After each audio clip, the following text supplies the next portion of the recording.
everybody, my name is Natalie, and welcome back to my channel, Navigating True North, where I seek evidence-based truth about God from my studio here in the back of my Jeep Wrangler, hoping to find a little adventure along the way. In seeking that truth, I use my training as an attorney to find evidence to support what I believe about God and why I believe it, and my experience as a mountain climber to point me in the right direction. I'm currently on a road trip that's taken me from my home in Minnesota to Colorado, where I've had the opportunity to meet up with a lot of friends and family, do a ton of hiking, and have been finding a lot of fun adventure along the way. I'm currently in Colorado Springs, where I'll record my next few videos. I tried recording at different locations along the way, but I had a ton of technical problems. So what I'll be doing is sharing my pictures from those different places and adventures I've had along the way. Today, throughout the video, I'll be sharing pictures from my time in the Black Hills of South Dakota, including an awesome helicopter ride where I got to see Mount Rushmore and Crazy Horse up close and personal. This is just my second video, so I'm still really new at this. In my first video, I shared a little bit about my personal faith journey, which after years of research and study brought me from a place I describe as blind magnetic north faith to a place of bold evidence-based faith in a direction I refer to as true north. I'll share a link to that episode in the comments in case you missed it. In that episode, I talked about a very important concept to be aware of when you're following directions and navigating in the mountains or the jungle or out at sea or wherever you happen to be. Let me give you a quick recap of that. There are actually two different navigational directions for north. One is magnetic north and one is true north. Magnetic north is the direction a compass will lead you, as the magnetic compass needle is attracted to the powerful magnetic forces of the earth.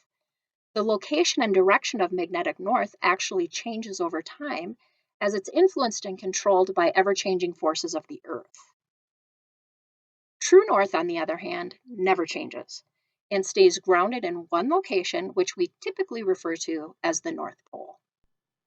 It's really important to know what direction you're headed, because if your goal is to reach a true north destination and you're following magnetic north directions, which remember are leading you to the forces of the earth, you may never make it to your intended destination and you could end up very lost. When we're growing up, we are given a lot of instructions and directions from a family, religious, educational, and societal perspective. Much of that direction sets the course of our life and essentially serves as the foundation for our beliefs and our worldviews. And we typically carry that into adulthood with us. After years of struggling with some of those directions because they never led me to the promised destination, followed by years of study and research to figure out where I went wrong, I have found that many of those directions I was given in life were influenced by forces of the world rather than grounded in truth. In this case, the forces of the world being things like societal expectations and its definition of success and all the pressure that puts on us. I would also put religious expectations in this category and the pressure to follow doctrines, beliefs, and customs we don't understand or don't even know to be accurate. Many of these forces have been influenced by people who are more interested in feeding their ego, their pocketbook, or just motivated by the desire for power and control rather than the pursuit of truth. When we follow these magnetic north directions, expecting to find true north destination, we can end up very lost. And I know that from experience because I ended up very lost.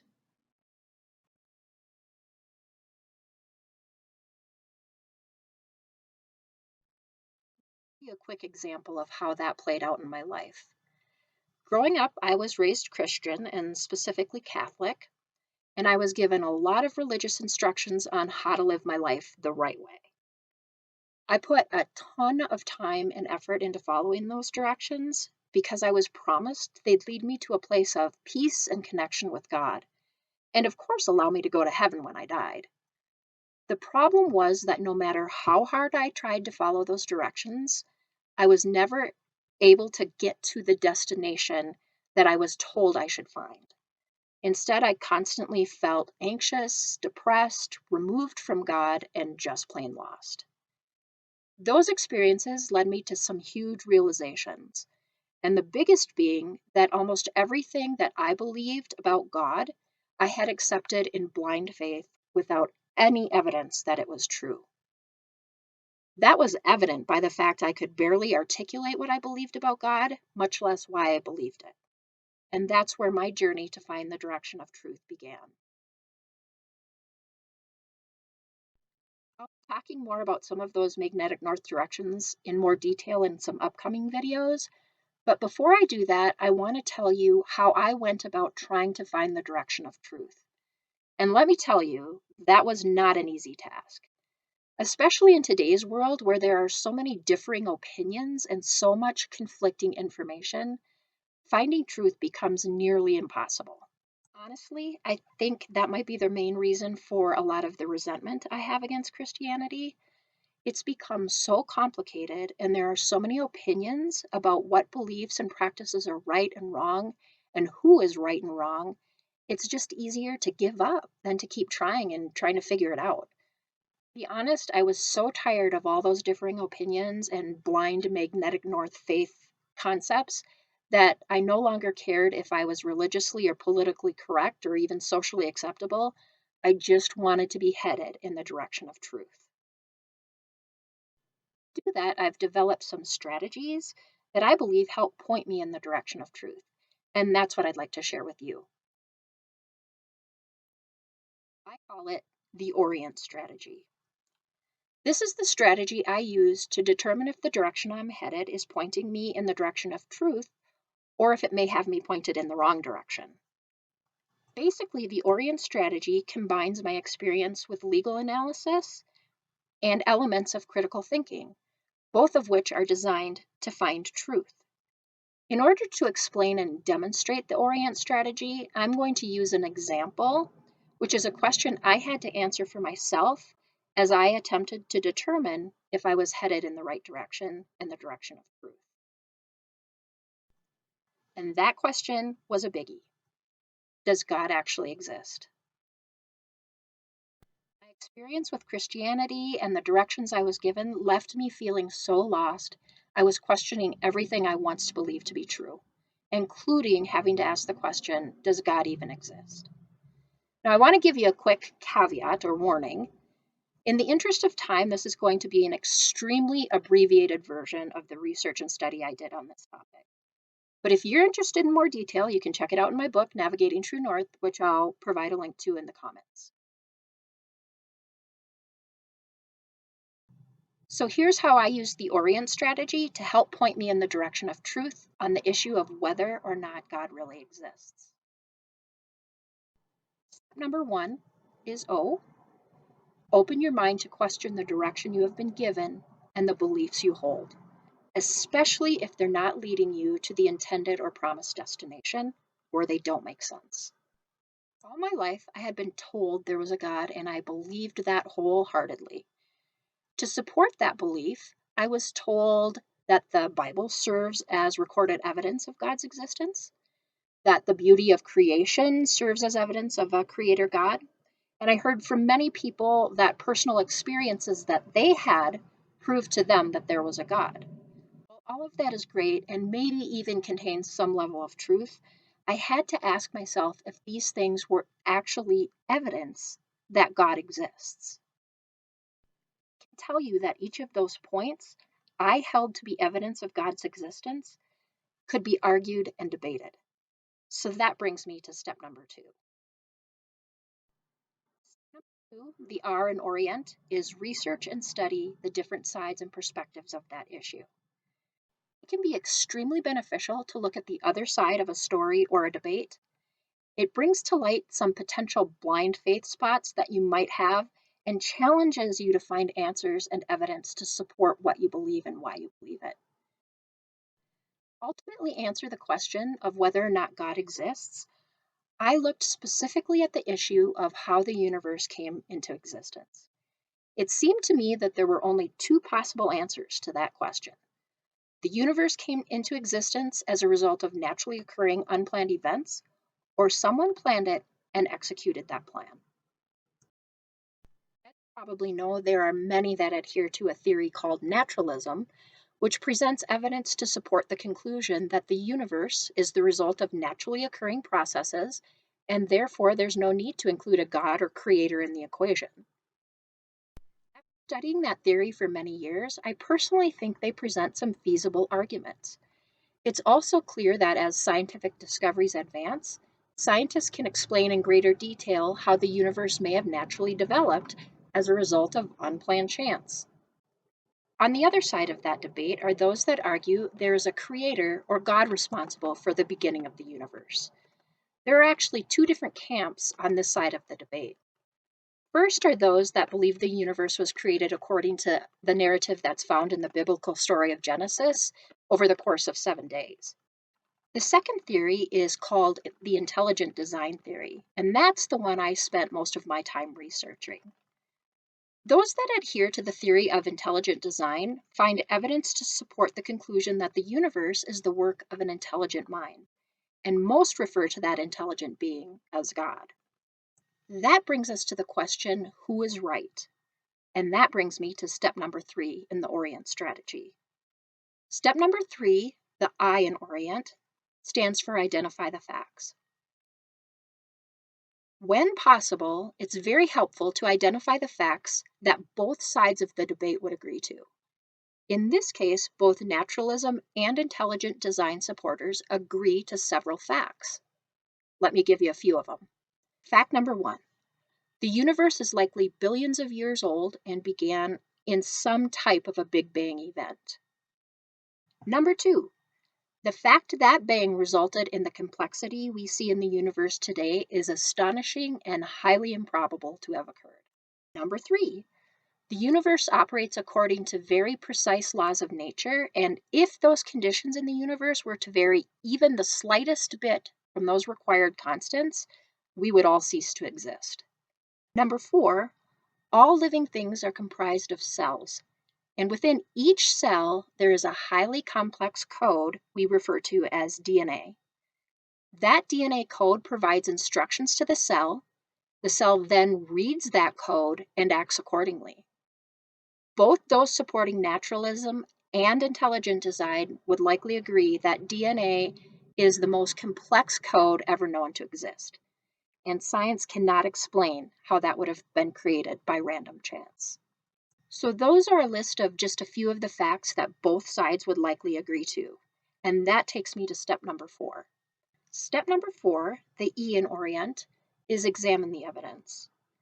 Just like in a court of law, we now have to determine which conclusion is most logical given the facts and information we have available to us.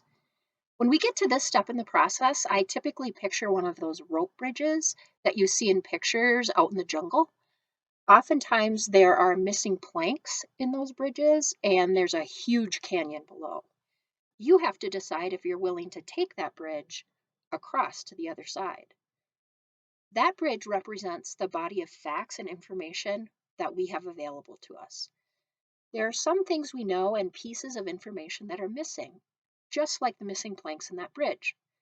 We have to decide whether or not all of that information can logically get us to the conclusion on the other side, or if there's too many gaps and we're not going to take the risk. That brings me to step number 5 in the ORIENT strategy. Step number 5, N, navigate a decision for yourself. The opportunity to make a decision for yourself based on facts is invaluable. Taking the time to educate yourself on an issue, to understand the arguments on both sides of the debate, and to make your own decision mitigates influences of magnetic north and blind faith and gives you more confidence that you're headed in the direction of truth. As for the question of whether or not God actually exists, I found the evidence presented by the intelligent design side of that issue to be more compelling.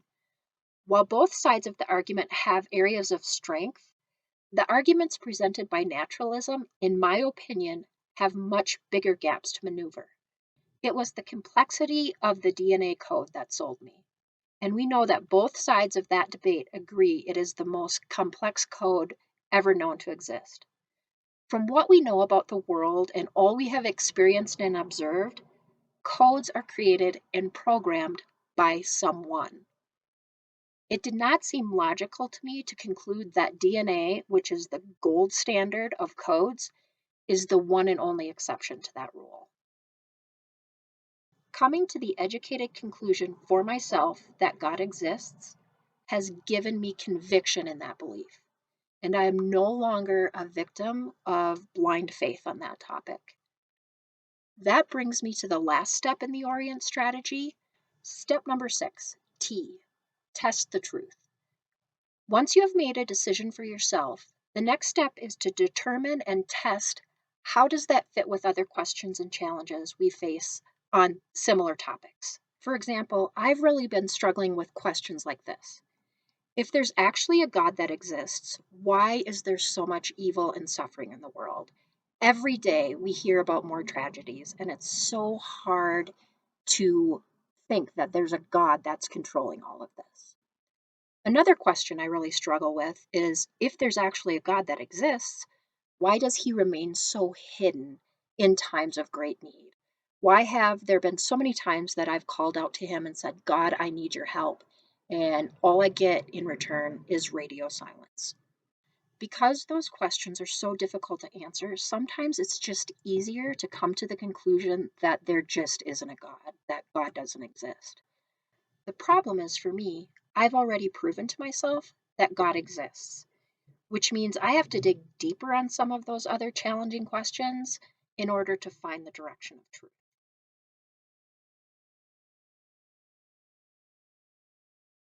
I know I have just thrown a ton of information at you, and I would love to know how you're feeling and where you're at. I've created a Facebook group called Navigating True North. My hope for that group is to offer a place where we can go and dialogue about some of these questions and concepts and ideas. I don't claim to have all the answers. I'm just sharing my thoughts and would totally value yours as well. I'm hoping this group can be a safe place to ask questions that you're struggling with and to have some open, respectful dialogue on these topics. I'll include a link to that Facebook group in the comments and let me know if you're interested in joining. In my upcoming episodes, I'd like to talk in a lot more detail about how I use the ORIENT strategy to help me determine that some of the directions Christianity gave me growing up led me in the direction of magnetic north and left me feeling very confused and lost in life. The truth is, I found myself in such a bad place that I came darn close to giving up on God altogether. In fact, the word atheist entered my vocabulary. But once I found what I believe to be the direction of truth about God and the message of Jesus, life took on a whole new meaning for me and pointed me in a completely different direction, a direction I believe is true north. In my next episode, I'll be talking about a very important topic and one that sets the foundational direction for Christian belief in a very big way. I'll be exploring the concepts of salvation theology and kingdom theology. What I found has not only changed how I view God, but the way I now live my life. I hope you can join me on my next episode to explore more about that important topic. In my next episode, I'll also be sharing some pictures of my journey from South Dakota to the amazing beauty of Rocky Mountain National Park. Until then, here are some pics from my adventures in the Black Hills. And as always, remember that your life has the potential to be an amazing adventure when you're headed in the right direction.